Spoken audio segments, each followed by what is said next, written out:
안녕하세요. 오늘은 챕터 42 표준특허와 프렌드 선언 하겠습니다. 우리가 이제 표준특허 이거 시험 문제 나와가지고 이제 무시할 수 없는 상황이잖아요. 그런 의미에서 공부한다고 알고 계시면 되는 거고, 일단 의의부터 볼게요. 이게 표준 기술이랑 표준 필수 기술이 있는데, 표준 기술은 뭐냐면 일정한 기술 분야에서 표준으로 선정한 기술이며, 표준 필수 기술은 표준에 기재한 내용을 실행하기 위해서 특허 기술을 침해하지 않고 해당 표준을 실행할 수 없도록 설계된 특허. 그러니까 표준 기술을 구현하기 위해서 반드시 실시되어야 되는 특허. 그러니까 표준을 정해놨는데 이 표준을 실행하기 위해서는 이 특허를 반드시 거쳐야 돼요. 요거를 표준 필수 기술이라고 하는 거예요. 대표적으로 통신 분야에서 그러거든요. 통신 분야에서는 규격이 중요해요. 국가 간에, 그러니까 규격이 중요하거든요. 이 규격을 사용하자 라고 표준을 정해놓으면 그걸 무조건 써야 되잖아요. 그러니까 그거를 표준 필수 기술이라고 하는 거예요. 아시겠죠? 요게 표준 특허인 거고, 여기에 대해서 프렌드 선언을 해요. 프렌드 선언은 뭐냐면 여러분들 공합비조라고 외우면 되는 거예요. 공정하고 합리적이고 비차별적 조건으로 기술 실시를 허락을 제공하기로 한 선언이다. 그러니까 표준 특허권자 있잖아요. 표준 특허권자가 아니 내가 표준 특허인데 내 기술을 무조건 사용해야만 되는 거잖아요. 표준으로 정해놓았기 때문에. 그죠? 그렇기 때문에 내 기술을 써야 되는데 내가 실시권을 잘 허용을 안 해줘요. 그러면 이거 엉망이 되잖아요. 그러니까 표준 특허권자는 공정하고 합리적인 비차별적 조건으로 실시 허락을 제공하기로 한 선언, 이런 거를 하거든요. 아시겠죠? 이걸 프렌드 선언이라고 하는 거예요. 아시겠죠? 여기서 이제 프렌드 확약은 애니원 요건이나 프렌드 요건으로 구성되어 있다. 요거인데, 요것도 옛날에 탑10판례에 나와서 이거 애니원 요건이 나와가지고 제가 적어놓은 건데, 조금 이거 유행이 지났으니까 한번 읽어만 볼게요. 애니원 요건이란 건 뭐냐면, 특허권자가 해당 특허 발명 실시를 희망하는 누구에게나 허락을 해주겠다. 요걸 애니원 요건이라고 하는 거예요. 그리고 프렌드 요건은 아까 제가 말씀드린 것처럼 요거 공합비죠. 공정하고 합리적이며 비차별적 조건으로 실시를 허락하겠다. 요걸 이제 프렌드 요건이라고 하는 거고, 프렌드 확약은 그러니까 애니원 요건이랑 프렌드 요건이랑 이렇게 구성이 되어 있어요. 됐죠? 여기서 그래서 공정하고 합리적이며 비차별적 조건, 이게 뭐냐에 대해서는 뭐 여러 가지 설왕설래가 있는데, 이거 한번 읽어만 보시고 그냥 암기할 것까지는 없고요. 읽어만 보시고 시험장 가서 생각나는 대로 쓰시고, 생각 안 나면 안 써도 돼요. 됐죠? 그 다음에 여기서 또 이제 중요한 프렌드 하면 요거부터 이제 선결적으로 깔고 들어가는 거예요. 프렌드 확약의 계약법적 효력. 그러니까 어떤 사람이 표준 특허권자잖아요. 이 표준 특허권자가 강남 한복판에서 아니 나는 프렌드 선언을 하겠습니다 이렇게 외쳤어요. 그러니까 나는 공정하고 합리적이고 비차별적 조건으로 실시를 허락을 하겠습니다라고 그렇게 선언을 했어요. 아시겠죠? 그게 이 프렌드 확약한 게 이 계약법적으로 무슨 효력이 있단 말이에요. 아시겠죠? 이게 1설, 2설, 3설이 있는데, 첫 번째 청약의 유인으로 본다.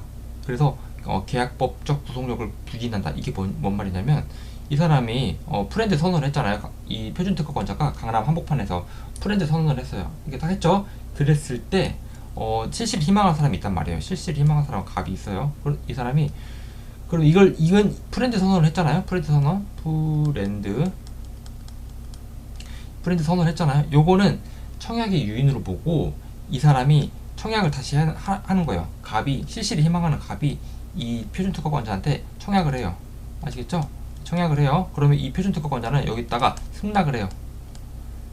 청약이랑 승낙이랑 만나면 우리가 계약이 성립을 하는 거잖아요. 그죠? 그러니까 이게 청약의 유인이에요. 프렌드 선언은 청약을 한 게 아니고 청약의 유인이다. 청약의 유인이니까 이 갑이라는 사람이 다시 청약을 해야 되는 거고, 이 사람이 승낙을 해야 된다. 요게 이제 우리나라 통설이고 우리나라 판례예요. 됐죠? 그리고 요거는 뭐냐? 프렌드 확약을 청약으로 보자. 요거는 뭔 말이냐면 청약의 유인이 아니고 청약으로 보자. 프렌드 확약한 거 있잖아요. 아시겠죠? 프렌드 선언을 한 거, 요거를 청약으로 보자는 거예요.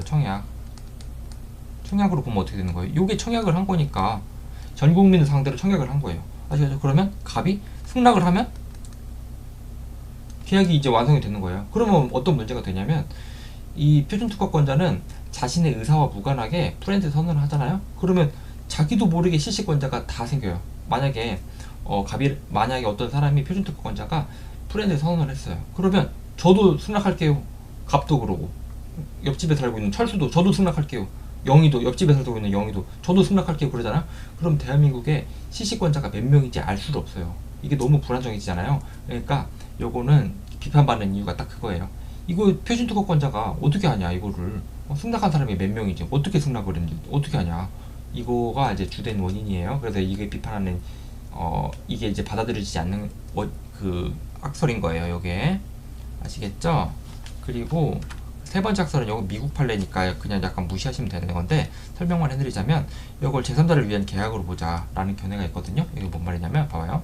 제가 여기다 각주에다 써놨는데 우리가 제3자를 위한 계약 한번 생각을 해봐요. 보시면 여기 요약자가 있고 여기 낙약자가 있고 그 다음에 수익자가 있잖아요. 그러면 이게 요약자가 지금 보시면 표준화기구 지금 낙약자가 지금 표준특허권자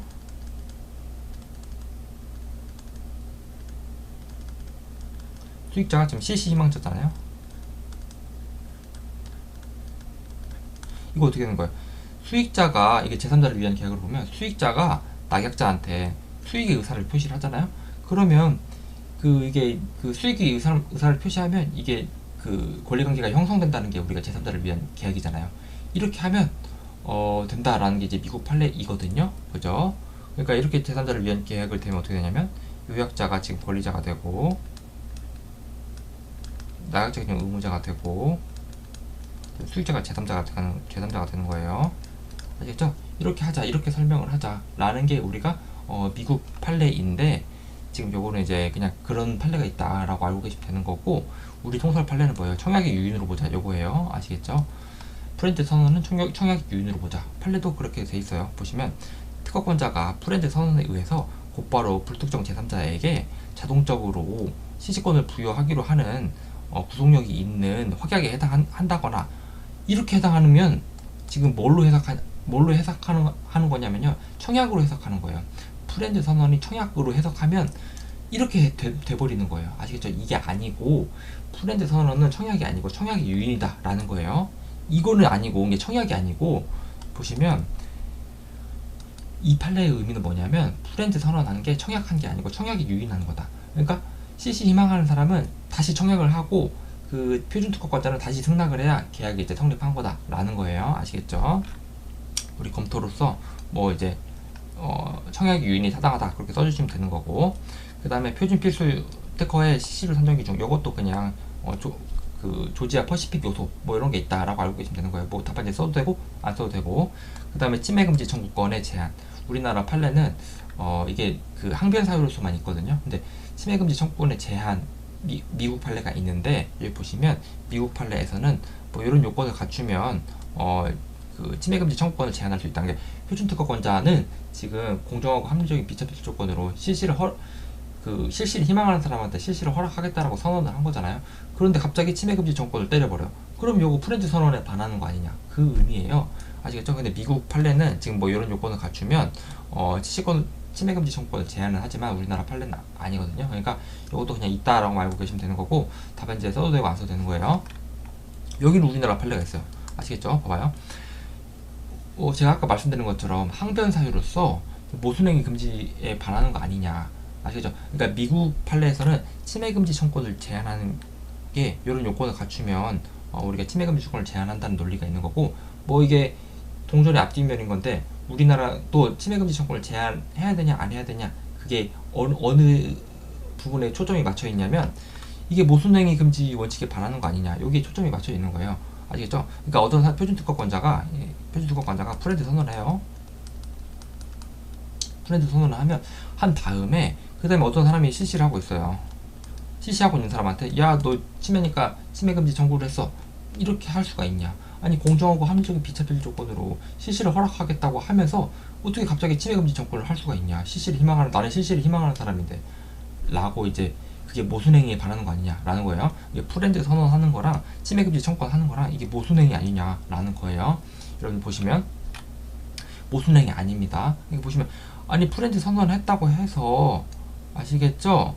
무단으로 실시하고 있는 사람한테 침해금지 청구를 한다고 해서 근본원의 원칙에 반한다고 볼 수 없다.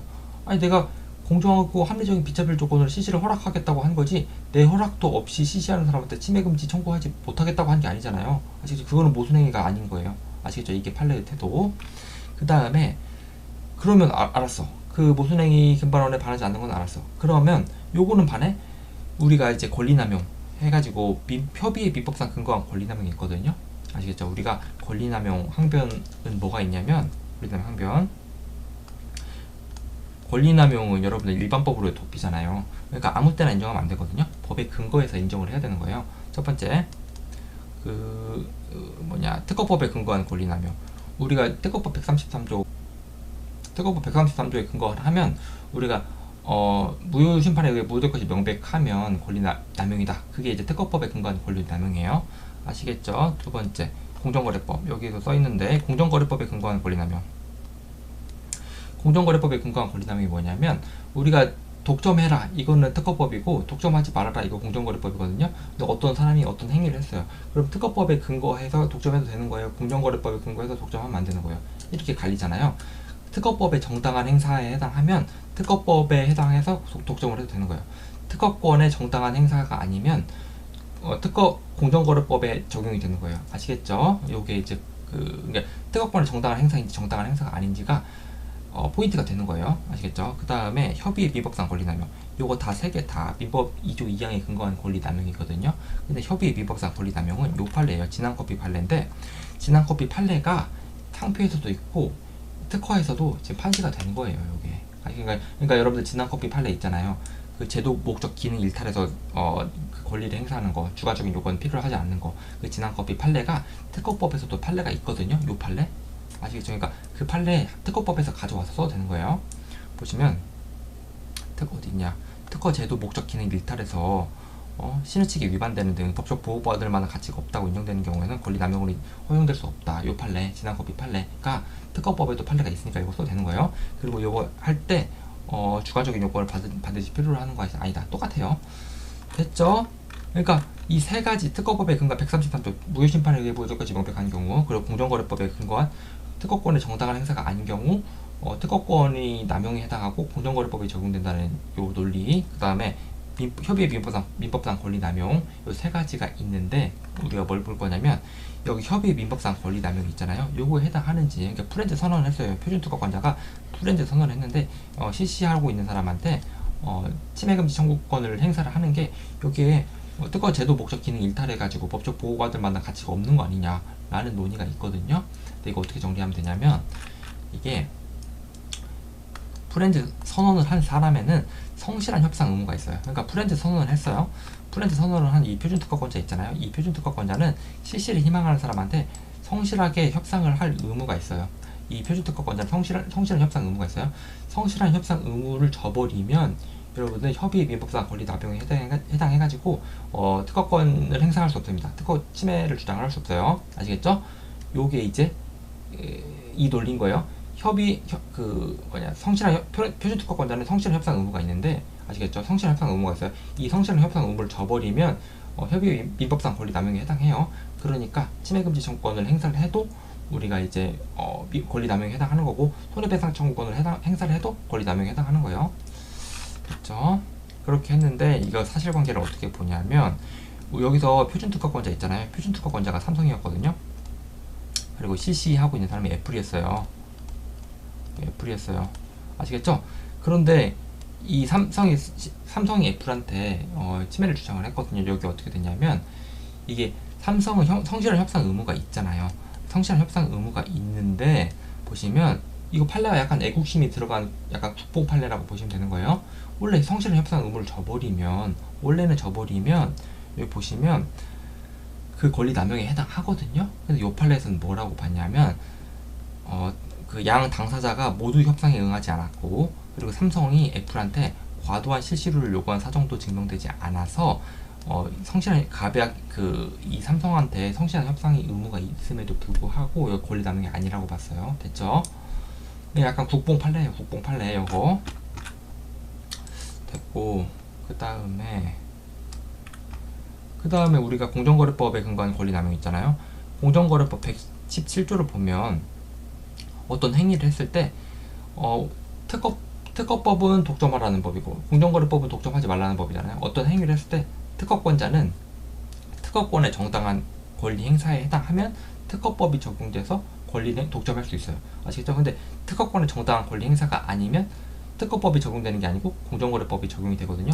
그걸 규율한 게 특허법이랑 공정거래법이랑 뭐가 적용돼야 되냐를 규율한 게 공정거래법 117조예요.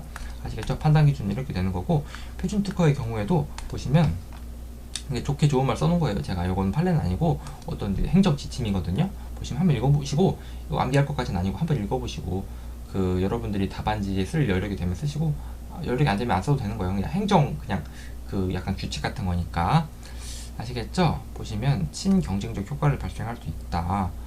보시면 다음과 같이 표준화 절차를 악용하거나 이런 경우에는 정당한 권리 행사가 아니다. 그러니까 어떤 경우에 일반적으로는 뭐 그 표준 특허로 선정이 되고 표준 특허권자가 있으면 이런 다음과 같은 그 표준 그 악용하는 걸 예시를 들어놨거든요. 여기 이 지식재산권의 부당한 행사에 대한 지침 여기에서. 아시겠죠? 한번 읽어만 보세요. 그리고 요건 약간 비판받는 판례가 있는데 삼성이랑 애플이랑 싸운 거예요. 어떻게 되냐면 우리가 일단은 제가 여러분들한테 알려드린 것도 이 내용이잖아요. 정당한, 보시면 요거 정당한 권리 행사,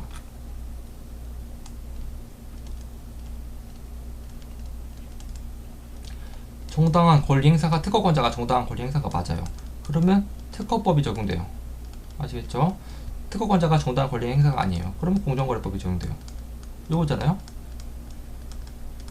그러니까 정당한 권리 행사인지 아닌지를 따져본 다음에 첫 번째로, 그 다음에 공정거래법이 적용이 되고 공정거래법 위반인지를 따져봐야 되는 거잖아요.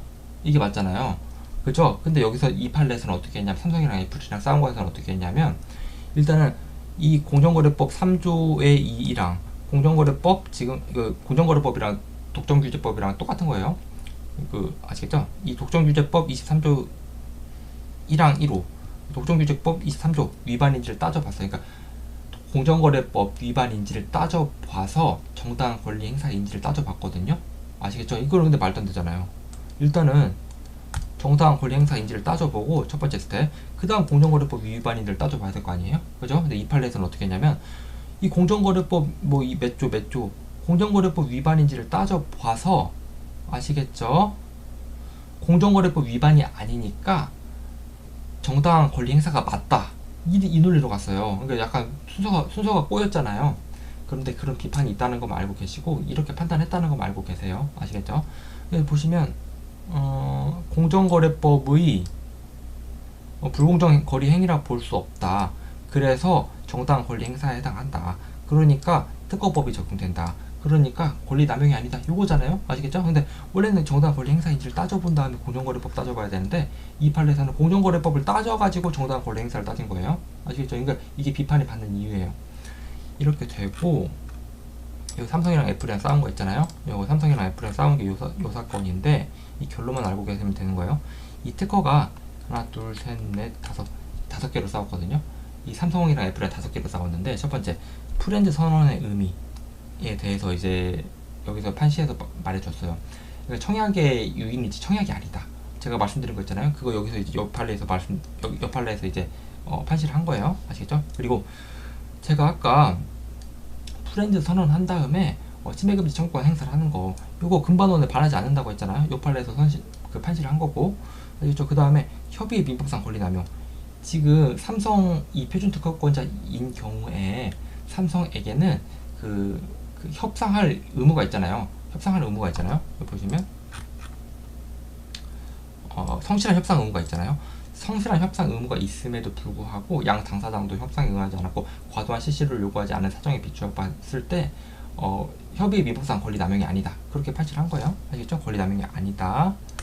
그리고 지금 그 특허법에 근거한 권리 남용 있잖아요. 요거 234 특허랑 지금 144 특허랑 973 특허 있잖아요. 요거 보시면 234 특허랑 144 특허랑 973 특허 있잖아요. 이거는 무효 사유가 있었거든요. 무효 심판에 의해 무효될 것이 명백했어요. 그러니까 요거는 지금 권리 남용인 거예요. 요거 권리 남용, 요거 권리 남용, 요거 권리 남용. 아시겠죠? 지금 살아남은 건 얘 두 개예요. 얘 두 개인데 얘 두 개도 얘 두 개를 포함해서 이 특허 5개 있잖아요. 모두 공정거래법에 근거한 공정거래법 177조에 근거한 권리 남용이 아니었거든요. 그래서 결론이 어떻게 되냐면 부치로 특허, 요 특허, 부치로 특허랑 지금 900 특허, 요거 부치로 특허 900 특허 있잖아요. 이 특허는 애플이 침해가 맞다. 이렇게 되는 거예요. 아시겠죠? 지금 여기 보시면 따라따라따따 금발원 바라지 않고 권리남용 아니고 권리남용 아니고 권리남용 아니다. 아시겠죠? 여기도 따라따라따따 금발원 아니고 협의 위반상 권리남용 아니고 특허법에 근거한 그러니까 무효심판에 의해 불독까지 명백한 게 아니고 그 다음에 공정거래법에 근거한 권리남용도 아니다. 그래서 얘네 두 개는 살아남았어요. 살아남아가지고 지금 얘 두 개의 침해가 맞다. 이런 결론이 나온 거예요. 애플이 얘 97호 특허랑 900 특허 침해한 게 맞다. 이 결론 됐죠? 여기까지 하고 여러분들 지금 프렌드 선언은 남들 잘 모르는 거니까 시험 문제 나오면 이렇게 그냥 다 쓰면 여러분들 100점이에요. 됐죠?